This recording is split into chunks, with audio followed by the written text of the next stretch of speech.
Have you ever walked into a room and instantly felt a magnetic pull towards someone? They aren't necessarily the smartest, best-looking, or most educated person there, yet all eyes seem to gravitate towards them. They exude an effortless blend of confidence, charm, and charisma that leaves you wondering, what's their secret? This isn't some innate superpower reserved for a select few. It's a learnable art, and How to Talk to Anyone by Leil Lowndes is your masterclass. This book reveals 92 powerful techniques to master the art of communication, transforming you into someone who can captivate anyone you meet. Structured into 9 insightful parts, Lowndes draws on her extensive experience and research to provide practical, easy-to-apply advice. Let's dive into some key insights from the book that you can start using today. Part 1. How to intrigue everyone without saying a word. First impressions are incredibly powerful. According to Lowndes, you have only about 10 seconds to make a lasting impact. In those few seconds, you can either attract someone's interest or lose it completely. This section of the book is dedicated to helping you master the nonverbal cues that speak volumes before you even utter a word. One of the key techniques Lowndes introduces is the flooding smile. Unlike a quick, superficial grin, a flooding smile is more deliberate and impactful. When you first meet someone, instead of immediately grinning, you pause for a split second. This pause allows you to make eye contact and fully acknowledge the person before your smile gradually spreads across your face. This kind of smile feels more genuine and personalized, making the other person feel truly seen and appreciated. It's the difference between a mechanical reaction and a meaningful connection.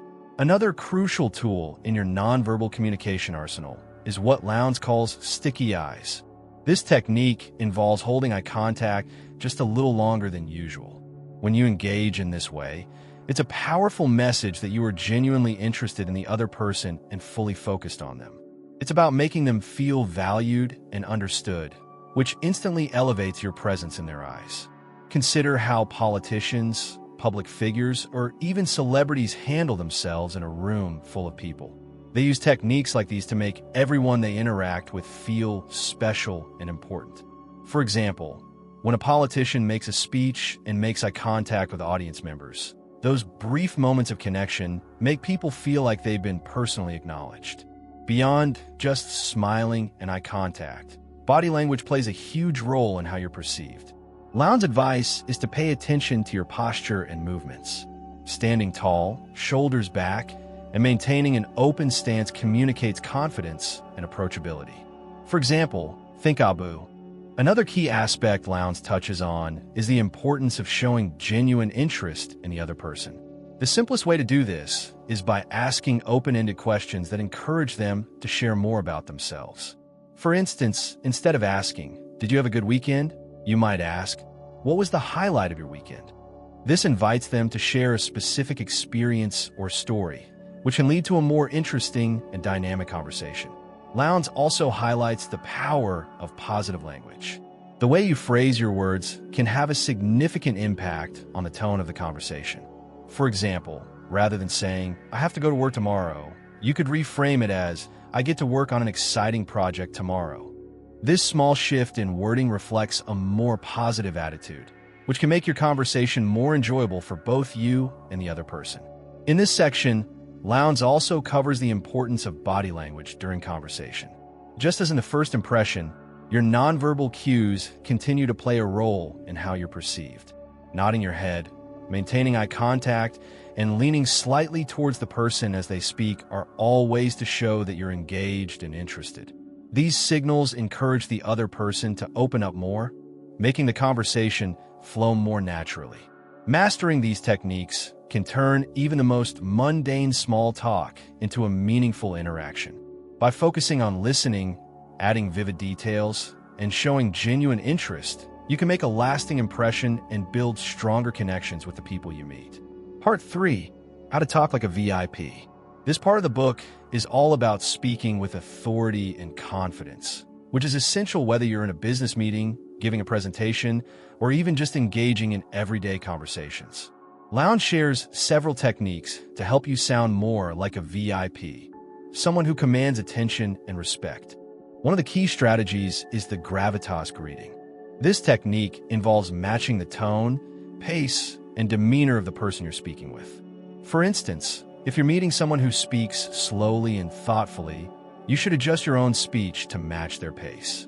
This mirroring helps to build rapport quickly because it makes the other person feel more comfortable and understood.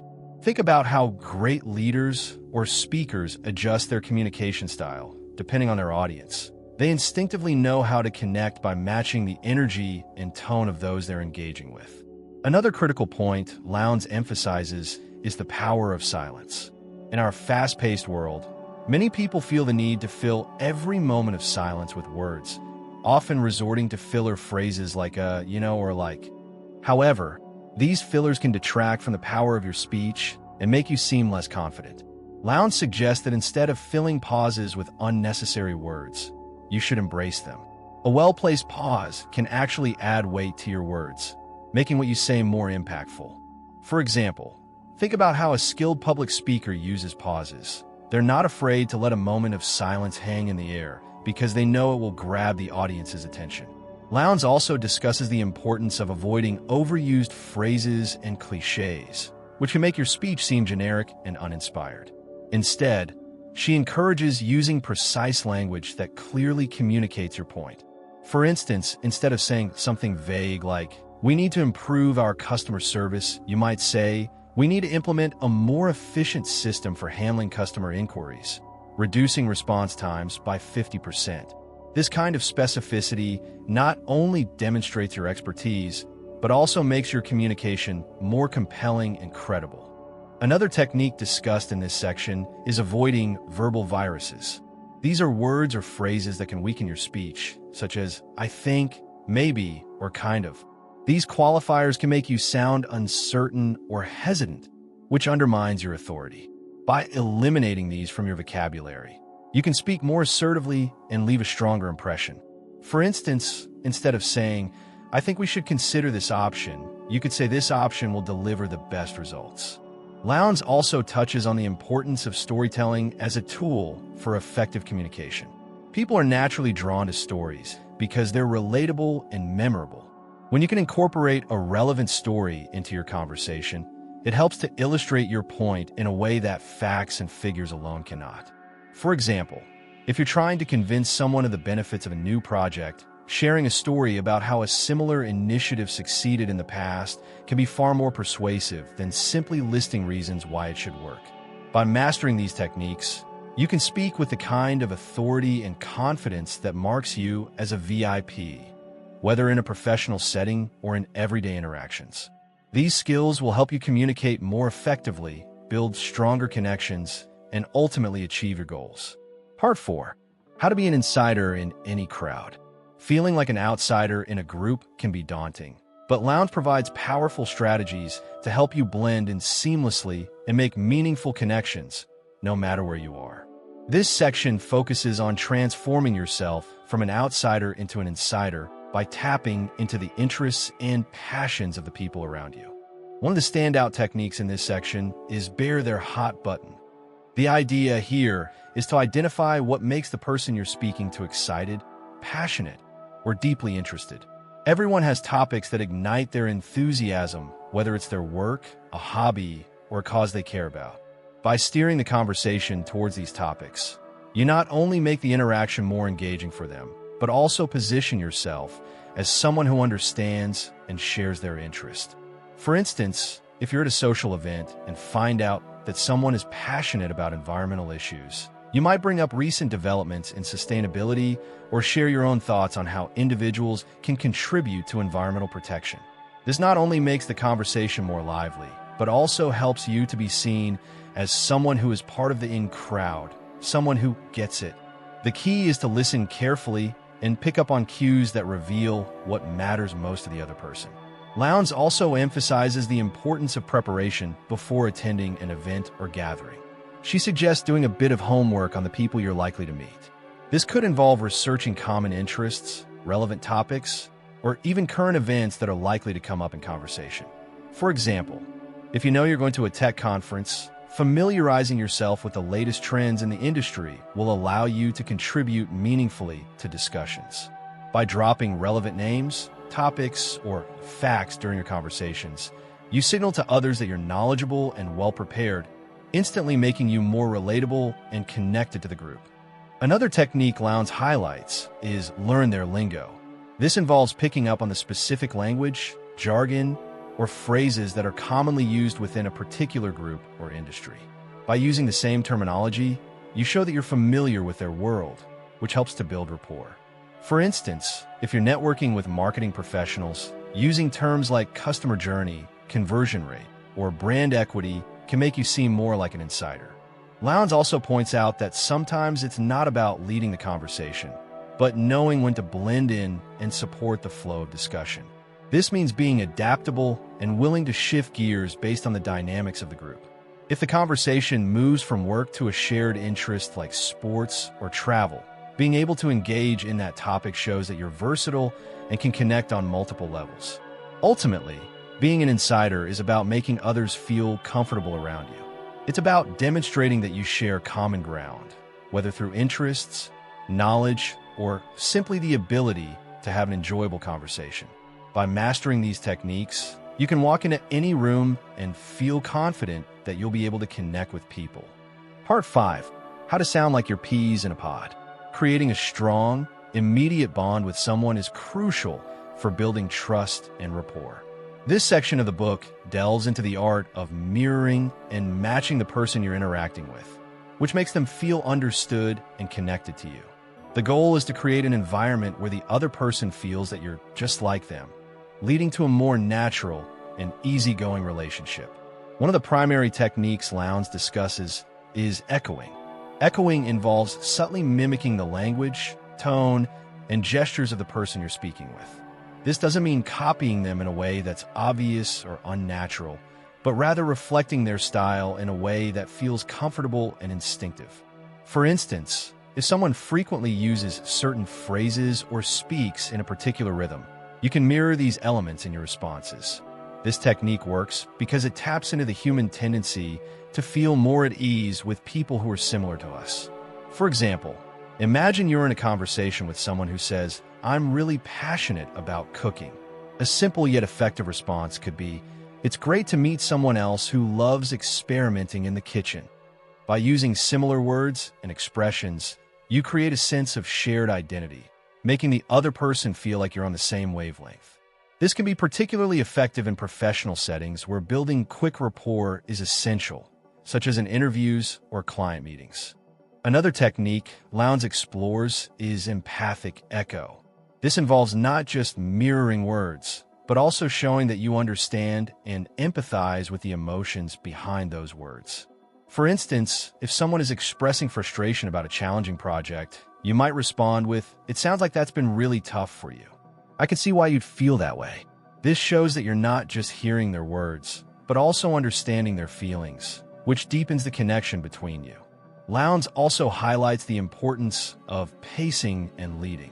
This technique involves first matching the other person's pace and style of communication, and then gradually leading the conversation in the direction you want it to go. For example, if someone is speaking quickly and energetically, you might start by matching their speed and enthusiasm. Once rapport is established, you can then slowly introduce your own ideas or guide the conversation towards topics that are more relevant to your goals. The idea of being peas in a pod extends beyond just verbal communication. Body language plays a crucial role as well. Lowndes suggests that by subtly matching the other person's posture, gestures, and even facial expressions, you create a nonverbal sense of alignment. For instance, if the person you're speaking with leans forward slightly, you might do the same. This mirroring effect makes the other person feel more at ease and connected to you, even if they aren't consciously aware of it. These techniques are powerful because they operate on a subconscious level. People naturally feel more comfortable and trusting around those who seem to be similar to them. And by mastering these subtle forms of mirroring and matching, you can create strong connections quickly and effectively. Part 6. How to differentiate the power of praise from the folly of flattery. Giving compliments can be a double-edged sword. Done correctly, they can strengthen relationships and make others feel valued. But if they come across as insincere or over the top, they can have the opposite effect, making you seem manipulative or untrustworthy. In this section, Lowndes dives into the nuances of praise, showing how to use it effectively without falling into the trap of empty flattery. One of the key concepts Lowndes introduces is the idea of killer compliments. These are compliments that are specific, sincere, and impactful. Unlike generic compliments that can feel shallow, like simply saying, "You're smart," a killer compliment is one that shows you've paid attention to the details and genuinely appreciate something unique about the person. For example, instead of saying, "You did a great job," you might say, "The way you handled that difficult client with such grace and patience was truly impressive." This not only makes the compliment feel more genuine, but also shows that you're observant and thoughtful. Killer compliments are powerful because they go beyond the surface and touch on something meaningful. When someone receives a specific compliment about their skills, character, or actions, it resonates with them on a deeper level. It's a way of saying, "I see you, I appreciate you, and I value what you bring to the table." This kind of recognition can be incredibly motivating and can strengthen your relationship with the person. Lowndes also warns against the dangers of empty flattery. Flattery, unlike genuine praise, often comes across as insincere because it's either too vague or too excessive. For example, telling someone, "You're the best person I've ever met," without any context or evidence to back it up, can sound disingenuous and may make the person question your motives. People are generally good at detecting when a compliment is not authentic, and rather than building a connection, it can create a barrier of mistrust. Another technique Lowndes discusses is the undercover compliment. This is when you compliment someone indirectly, often by telling a third party about the person's strengths in a way that you know will get back to them. For instance, if you're talking to a colleague and you mention how impressed you were with another team member's recent work, the word is likely to get back to that person, enhancing your relationship with them. This approach can be particularly effective in professional settings where direct praise might feel awkward or out of place. Timing is also crucial when it comes to giving compliments. Lowndes suggests that the best time to give a compliment is when it's unexpected but relevant. Compliments given during or immediately after an achievement can feel more genuine because they're tied to a specific event or action. For instance, complimenting someone right after they've delivered a great presentation makes the praise feel timely and earned, as opposed to randomly complimenting them without any clear reason. In professional settings, Lowndes advises being especially mindful of the balance between praise and criticism. A well-timed compliment can soften the blow of constructive criticism, making it easier for the person to accept feedback. For example, starting with, "You did a great job on this part. Here's where we can make improvements," ensures that the person feels appreciated before addressing areas for growth. By mastering the art of genuine praise, you can make others feel valued and respected, which in turn strengthens your relationships, builds trust, and enhances your influence. These techniques help you navigate the delicate balance between being supportive and being perceived as overly flattering, ensuring that your compliments are always well received. Part 7. How to direct dial their hearts. Even in our increasingly digital world, phone communication remains a crucial part of personal and professional relationships. Unlike emails or texts, a phone call adds the element of voice, which can convey emotions, nuances, and subtleties that written communication simply cannot. Lowndes understands the importance of making phone calls more engaging and personal, and she provides several strategies to help you make every call count. One of the key techniques Lowndes introduces is the human magnetism response. This involves carefully matching the tone, pace, and emotion of the person on the other end of the line to create a more personal and connected conversation. The goal is to make the person feel understood and comfortable, which can significantly enhance the quality of the interaction. For example, if the person you're speaking with sounds stressed or anxious, you can lower your voice and speak more slowly and calmly. This not only helps to soothe them, but also demonstrates that you're tuned into their emotional state and are responding accordingly. This technique is particularly effective in customer service roles or any situation where you need to de-escalate tension. For instance, if a client calls you upset about an issue, mirroring their tone initially and then gradually leading the conversation toward a calmer, more solution-focused discussion can help diffuse their frustration. By aligning your vocal tones with theirs, you create a subconscious connection, making them more receptive to your message. Another important aspect of effective phone communication is being mindful of how you begin a conversation. Lowndes suggests starting with a warm and enthusiastic greeting, which sets a positive tone for the rest of the call. For example, instead of a flat hello, you might say, "Hi, it's great to hear from you," in an upbeat tone. This immediately makes the other person feel welcomed and valued, which can be particularly important in professional settings or first impressions. Lowndes also advises against rushing through phone conversations. While it might be tempting to get straight to the point, taking a few extra moments to ask how the person is doing or to exchange pleasantries can make the conversation feel more personal and less transactional. For instance, starting with, "How's your day going so far?" before diving into the main topic can create a more relaxed and friendly atmosphere, which is more conducive to building rapport. Another technique Lowndes recommends is verbal judo. This involves gently redirecting negative or confrontational comments into more positive or neutral territory. For example, if someone says, "This issue has been a disaster," you might respond with, "I can see how frustrating this must be, but I'm confident we can work together to find a solution." This approach acknowledges the other person's feelings without reinforcing negativity, helping to steer the conversation in a more constructive direction. Lowndes also emphasizes the importance of leaving a memorable voicemail message. In a world where voicemails are often ignored or deleted, making yours stand out can make a significant difference. She suggests being clear, concise, and enthusiastic, and ensuring that your tone conveys the message you want to leave. For example, instead of monotonous, "This is John, call me back," you might say, "Hi, this is John. I have some exciting updates I'd love to share with you when you have a moment. Looking forward to connecting soon." This not only increases the likelihood of getting a return call, but also leaves a positive impression. Finally, Lowndes discusses the power of timing. Knowing when a call can be just as important as how you conduct the call. For example, calling someone right after lunch, when they're likely to be more relaxed, can lead to a more productive conversation than calling first thing in the morning when they're swamped with tasks. Being mindful of the other person's schedule and mood can enhance your chances of having a successful interaction. By mastering these techniques, you can turn routine phone calls into powerful tools for building connections. Whether in business or in your personal life, a well-handled phone conversation can leave a lasting positive impression and can be the key to strengthening relationships.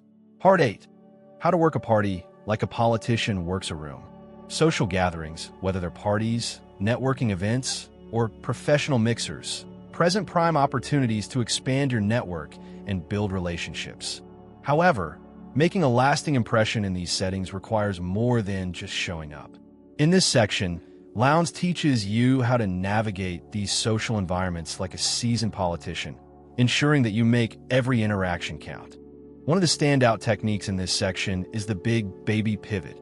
The idea behind this is to make each person you're introduced to feel like they're the most important person in the room at that moment.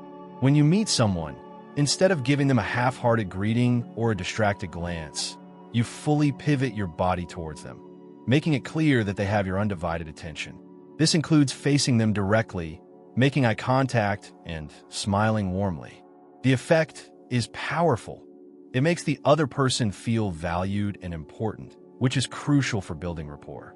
For example, think about how politicians interact with people at a fundraiser. They're experts at making every handshake, every exchange feel personal and significant. They often lean in slightly, maintain eye contact, and listen intently, even if it's just for a brief moment. This creates a lasting impression and makes people feel seen and heard, which is a critical aspect of successful networking. Lowndes also suggests employing the exclusive smile. This technique involves reserving your smile for moments of direct interaction. Instead of smiling broadly at everyone as you enter a room, you save your smile for when you're engaging directly with someone. This makes your smile feel more genuine and personal, as if it's meant just for them. This tactic is particularly effective in professional settings where you want to convey warmth and sincerity without coming across as overly eager or insincere. Another key strategy is to become a human magnet by mastering the art of body language. Lowndes' advice is standing in a way that is open and inviting. Feet shoulder-width apart, arms relaxed at your sides, and a slight forward lean to show interest. This posture not only makes you seem more approachable, but also signals confidence and openness, encouraging others to engage with you. Lowndes also emphasizes the importance of making smooth introductions. When introducing people to one another, she suggests providing a bit of context or compliment about each person. For example, instead of simply saying, "This is Sarah, this is John," you might say, "This is Sarah. She's an expert in digital marketing and has some incredible insights on the latest trends."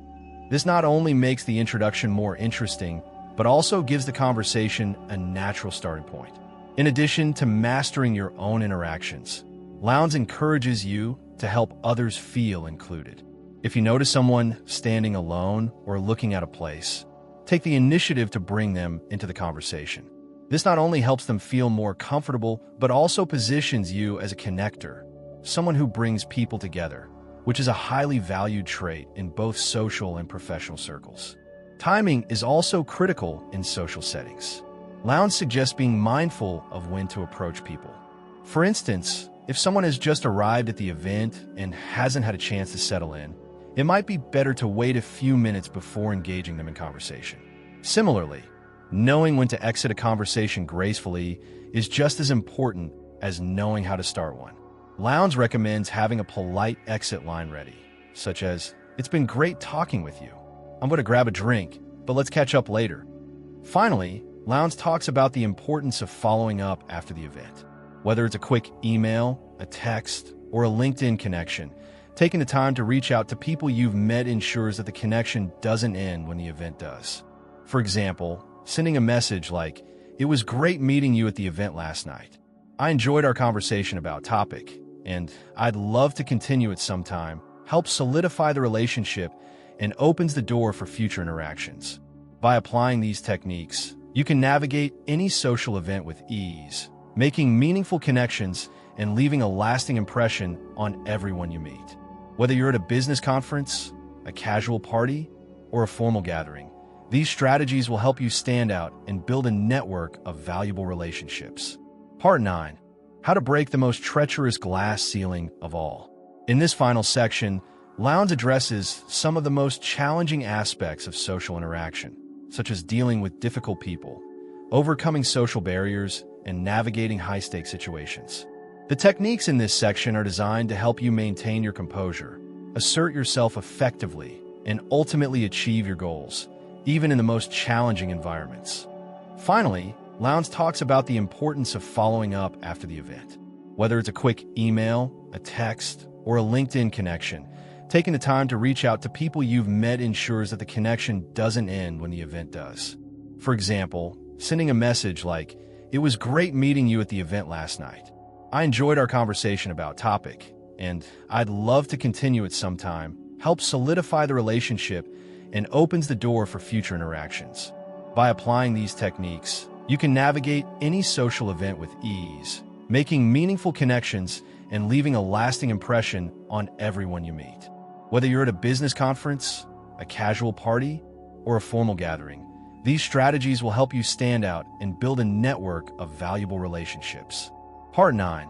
How to break the most treacherous glass ceiling of all.